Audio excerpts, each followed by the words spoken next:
Housing prices have been a hot topic of late, especially with a rising interest rate environment and the cost to borrow money simply becoming more expensive.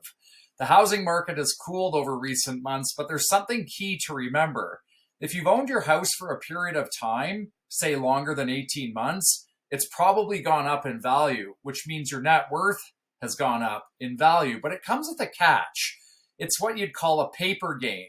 In the stock market, they would say if your stock went up in value, the amount of money that you've got has increased, but it's paper money. It's not actually liquidated and in your hands. You can't take it to the grocery store and buy groceries unless you sell the stock. And it's the same with real estate. There's a lot of people that come to me and say, Matthew, we've been in our house for a period of time, 10 years. I can't get over how much my house is worth. And it is an amazing reality. It's an exciting reality. And one of the things I always like to remind people of is it's probably worth more than you actually think it is from no other standpoint than when you sell it, assuming it's a capital gain, meaning, or capital gain exempt, meaning it would be a principal residence, the home that you reside in the CRA's eyes, you don't pay taxes on the gain.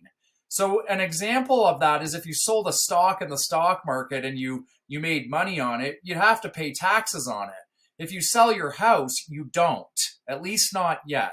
In the United States, they've changed that. There are tax laws now in place on the sale of people's homes. In Canada, not yet.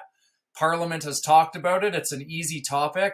It's a hot button topic right now where if they should be taxing capital gains on principal residence. But for now, it's not. So one of the things you need to calculate if you're thinking about selling or whether you've got a better use for the money or the equity that's in your home is run the numbers. See what it actually would cost you to make that kind of money if you had to go and get, say, a job and you fall into the highest tax bracket of over 53%. The numbers are mind-boggling. Real estate has been a tremendous vehicle to increase Canadians' net worth over the years. The question then becomes is how long will this go on for?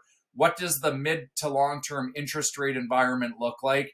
And what do you have on your plate right now in terms of, say, debt that you could perhaps get rid of and unload and free yourself from it? And then, of course, there's the emotional things like, does my home still meet its needs? And if it does, that's fantastic. That's shelter.